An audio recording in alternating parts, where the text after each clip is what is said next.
Let me start by asking you something truly important, something I want you to sit with for a moment before you answer. When you wake up in the morning, and I mean in those very first seconds, those early moments before the day has fully arrived and before the world has had a chance to make any demands on you, what is the very first thing that you do? What is the very first thought that crosses your mind? What is the very first action your body takes? Do you reach for your phone before you've even fully opened your eyes, scrolling through notifications and news and other people's lives before you've had a single moment with your own? Do you lie there complaining, even quietly, even just to yourself, about how hard it is to get moving, about how tired you still feel, about how much you don't want to face what's waiting for you on the other side of getting up? Or, and this is the possibility I want to spend some time with today, do you rise with something different? Do you rise with clarity? Do you rise with purpose? Do you rise with a genuine sense of direction, a feeling that you know where you're going and why it matters? Because here is what I've come to understand and what I want you to really absorb today. The way you begin your morning quietly shapes the entire day ahead of you. Not loudly, not dramatically, quietly. Those first few minutes after you open your eyes are not small moments. They are not throwaway time before the real day begins. They are powerful. They are perhaps the most powerful minutes of the entire day because they act like the steering wheel of everything that follows. They guide your thoughts. They set the tone for your mood. They influence your actions in ways that ripple outward for hours. And most people have no idea this is happening. Most people treat those first minutes as wasted time, as transition time, as the forgettable gap between sleep and the day. But what if you treated them differently? What if you used them deliberately and intentionally? What if you planted something in those minutes that would grow and develop and produce real results as the day unfolded? That is exactly why what I'm going to share with you today matters so much. These 7 lines, and I want you to think of them as lines rather than rules or commands or obligations, because they should feel natural. They should feel like something you're choosing. These 7 lines are not just phrases you repeat out of habit. They are not empty words you recycle every morning without thinking. They are seeds. That's the best way I know to describe them. They are seeds that you plant into your mind at the very start of every day. And just like any seed you put into the ground, what you plant will grow. It will develop. It will unfold over the course of your day and eventually produce results. And here's the thing about seeds. They don't ask you whether you're ready for the results. They just grow according to what they are. So if you plant the right thoughts, if you plant the right seeds at the beginning of each day, you create the conditions for something real to develop. You create the possibility for genuine success, for real happiness, for authentic fulfillment. But if you plant the wrong things, or worse, if you plant nothing at all and just let whatever happens to blow through your mind take root, then you get the results of that too. So let's begin. Let's walk through these 7 lines together, and let's not just say them, let's understand them. Let's understand why each one matters, what it does inside of you when you truly mean it, and how it changes the way you move through your day. The first line is this: today, I choose to be happy. I want you to look at that word choose for a moment, because that word is doing all the work. That word is everything. Happiness is not something that randomly appears in your life like good weather. It is not something that is entirely at the mercy of your circumstances, something that exists when things are going well and disappears when they aren't. Happiness, at its core, is something you decide. It is a choice you make, not once, not occasionally, but repeatedly, moment by moment, day after day. When you say this first thing in the morning, before the day has had a chance to pull you in any particular direction, you're doing something very specific. You are setting the tone. You are preparing your mind for positivity before positivity is tested. You are getting ahead of the day rather than constantly reacting to it. Now, let's be completely honest with each other here, because I think honesty matters a lot more than false comfort when it comes to something like this. Choosing happiness does not mean your day is going to be perfect. It does not mean the problems are going to disappear. It does not mean you are going to float through your hours without encountering anything difficult or frustrating or unexpected. You will still face challenges. You will still run into delays. There will still be moments of frustration and situations that don't go the way you planned. None of that changes. But here is what does change. When you choose happiness, you are choosing how you respond to all of it. You are choosing to approach whatever comes with a constructive attitude rather than a destructive one. You are choosing to look for solutions when you encounter problems rather than simply sitting in the problem and letting it grow larger than it needs to be. You are choosing to find the opportunity that exists even inside the difficult moments, because there is almost always an opportunity inside a difficult moment if you're looking for it. Think about the people in your life for a moment. Think about the ones who seem calm, who seem positive, who seem genuinely steady even when things around them are hard. And then think about the ones who seem to struggle, who complain often, who seem unable to find peace even when their circumstances are not particularly bad. What's the difference between those two kinds of people? Is it always their situation? Is one group simply living an easier life than the other? No, most of the time, the difference is something much closer to home. The difference is their mindset. It is the internal decisions they make every single day about how they are going to see the world and respond to it. And that kind of decision, the kind that happens inside, is available to everyone. It is available to you. You might be sitting with some resistance right now. You might be thinking, this is fine for other people, but my life is genuinely difficult. I can't just decide to be happy when real things are really hard. And I want to acknowledge that. I want to acknowledge that genuinely difficult things exist and that they are not small. But I also want to tell you that this is precisely when the choice matters the most. Not when things are easy. Not when everything is going smoothly and happiness is the natural result of good circumstances. But when things are hard, that is when choosing happiness is its most powerful, because happiness is not the absence of problems. It never has been. It is the ability to face problems with strength and with balance. It is the decision to move forward with the right mindset even when the conditions around you are not cooperating. And that decision begins every single morning. The second line is this: I am grateful for everything I have. Gratitude is one of the most powerful internal shifts available to any human being. It is not a small thing. It is not a nicety or a pleasantry. It is a genuine transformation in focus, and it changes everything it touches. What it does is move your attention away from what is missing, and there will always be something missing. There will always be a gap between where you are and where you wish you were, and place it firmly on what already exists in your life right now. Because no matter where you are in your journey, no matter how far you still have to go, there is always something already present to appreciate. It might be something that seems simple when you put words to it, but is actually enormous when you stop and feel it. A roof over your head, food to eat, the ability to breathe and to live another day and to wake up this morning and have another chance at everything you're working toward. It might be the people in your life, imperfect as every relationship is, the ones who care about you and who you care about. It might be the opportunities sitting right in front of you that you haven't fully noticed yet because you've been focused on what's not there. It might even be the lessons you've learned through the hardest things you've been through, because those lessons belong to you in a way that easy moments never could. When you begin your day with genuine gratitude, you train your mind to look for what is working rather than constantly cataloging what isn't. And there is something almost mathematical about this, something that operates like a law. Whatever you focus on expands in your awareness. If you train your eyes to look for what you're thankful for, you begin to find more of it. You notice it in places you weren't looking before. It becomes a cycle that strengthens and builds on itself. Even during genuinely difficult seasons, start small. Be grateful that you woke up this morning.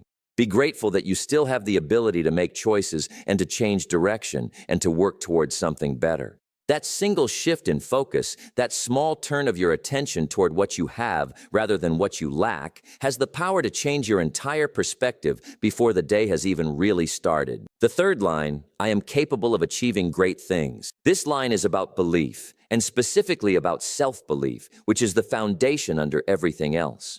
Because here is the truth about how things happen in human life. Everything starts in the mind. Before anything becomes real, before it becomes tangible, before it exists in your life in a way you can point to, it must first exist in your thoughts. You must be able to see it. You must be able to believe that you are capable of it. You must hold in your mind the genuine conviction that you are able to grow, that you are able to improve, that you are able to move towards something meaningful and actually reach it. When you say this line every morning, you are doing something very deliberate. You are raising your own standards. You are refusing to settle into a smaller version of yourself than the one you're actually capable of becoming. But there is something I need to say here about what happens when you look back at past failures, because most of us are carrying some of those. Most of us have things we tried that didn't work, goals we didn't reach, moments where we fell short of what we were hoping for. And it can be very easy to let those experiences become the evidence you cite when you tell yourself you're not capable. I want you to understand something clearly. Failure is not the opposite of success. It is part of the process of success. Every single mistake contains something worth learning. Every setback builds experience that you couldn't have built any other way. Every challenge, every difficulty, every time things didn't go the way you planned, all of it was preparing you for something bigger than where you were at the time. The people who ultimately succeed are not the people who never failed. They are the people who refused to stop believing in themselves when they did. They are the people who didn't allow failure to become their final definition. They used it. They learned from it. They grew because of it. And you can do exactly the same thing. The capability is there. The question is whether you're willing to believe in it every morning before you've seen the proof. The fourth line, I focus on what I can control. And this one is deeply freeing once you really understand it and start living by it. Life is full of uncertainty. That is simply the nature of being alive. There will always be things outside your control. What other people do and say and decide, unexpected events that arrive without warning, external conditions that shift and change regardless of what you want. You cannot control all of those things. You never could and you never will. But one thing is always within your control, always available to you no matter what else is happening, your response, your attitude, your effort, your choices in the face of whatever circumstances have arrived. When you choose to direct your focus exclusively toward what you can actually influence, your actions, your work, your mindset, the effort you put into each day, you take genuine ownership of your life. Instead of spending your energy worrying about things you cannot change, things that are outside the circle of your influence, you redirect that same energy toward things that can actually move. This is not passive. This is not resignation. This is one of the most powerful and active stances a person can take. It removes unnecessary stress because it draws a clear line between what belongs to you and what doesn't. Instead of asking, why is this happening to me, you start asking, what can I do about this? That shift in the question changes everything. Focus on your actions. Focus on your growth. Focus on your effort. That is where real power lives. The fifth line, I embrace challenges as opportunities to grow. Difficulties are not simply obstacles placed in your path to slow you down. They are, if you look at them correctly, opportunities in very effective disguises. Because growth, real, lasting, meaningful growth, does not happen when everything is easy. It does not happen in the comfortable seasons when things are running smoothly and nothing is being asked of you. It happens when you are pushed. It happens when you are tested. It happens when the situation demands more from you than what you already have, and you have to reach past your current edges to find what's needed. When you begin to see problems not as negative things to be avoided, but as chances to improve, something fundamental changes in your relationship to difficulty. You start asking different questions. Instead of why is this happening, you ask, what can I learn from this? Instead of when will this be over, you ask, how can this make me stronger? That shift in thinking genuinely changes everything. Challenges stop being something to fear and start being something to engage with because you understand what they're producing in you. Over time, you develop resilience, not the brittle kind that cracks under pressure, but the real kind, the kind that bends and adapts and comes back stronger. You become more capable of handling whatever comes. You build real confidence in yourself because that confidence is grounded in experience, not just belief. The sixth line, I am committed to improving every day. Success is not a single moment you arrive at and then possess forever. It is a continuous, ongoing process. It is something you participate in every day or something that quietly begins to slip. The most genuinely successful people across every field and every area of life share this in common. They never stop learning. They never reach a point where they decide they know enough and stop pushing forward. They keep improving, step by step, day by day, even when the improvements are small and hard to see in the moment. And here's the important thing to understand about small improvements. You don't need massive overnight transformation. You don't need to completely reinvent yourself between one sunrise and the next. Small improvements are more than enough. Learning one new thing, practicing your craft a little more skillfully, reflecting honestly on how yesterday went, and making one small adjustment today. These things count enormously over time. They build momentum. They accumulate in ways that can be hard to track day by day, but become undeniable when you look back over months and years. And one day you look up and realize you are somewhere you couldn't have imagined when you started, not because of one enormous leap, but because of 1,000 small ones taken consistently over time. The seventh line, I choose to make a positive impact today. Life becomes more meaningful, more richly and deeply meaningful, when you are able to look beyond yourself and your own immediate concerns. When your focus expands to include the effect you're having on the people around you, something shifts. Making a positive impact does not require grand gestures or large platforms or perfect conditions. It is often the smallest things that leave the deepest marks. Helping someone who is struggling, bringing genuine kindness into an interaction that didn't require it. Doing your work with real care and attention rather than just going through the motions. Being a steady, supportive presence for someone who needs one today. These things matter more than they appear to in the moment. When you focus on adding value to the people and the world around you, your own life gains purpose that it couldn't find when the focus was only inward. And there is something that tends to happen with this particular kind of giving. What you offer tends to come back. Not always immediately, not always in the form you expected, but through better relationships, through deeper respect, through a sense of fulfillment that you genuinely cannot manufacture any other way.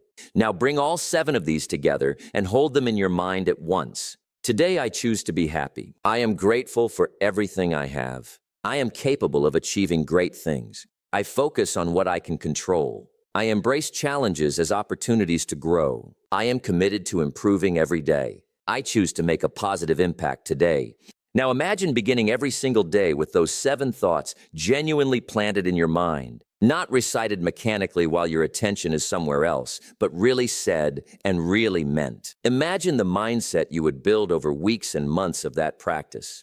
Imagine the confidence you would develop, the way your perspective would deepen and strengthen, the progress you would begin to make not just outwardly, but in who you are becoming on the inside.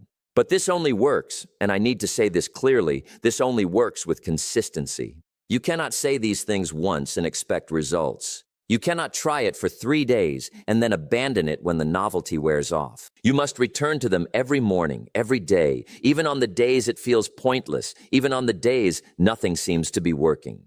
You must repeat them, and you must feel them, and you must act on them. Because these lines are not magic words. They don't operate independently of you. They shape your thinking, and your thinking shapes your actions, and your actions over time shape your habits, and your habits over time shape your entire life. At first, it may feel strange. You may not fully believe what you're saying. That is completely normal, and it is not a reason to stop. Keep going anyway. Your mind adapts to repetition. It is built for it. Over time, these thoughts stop feeling like something you're trying to think and start feeling like something you simply think. They take root. They become part of how you naturally see the world. Just like a seed that shows nothing above the ground for a long time and then one day breaks through, you will not see the full results immediately. But if you keep going, if you keep nurturing these seeds every single morning with sincerity and with commitment, they will grow. And one day you will look up and something will be genuinely different. Not just your thoughts, your entire life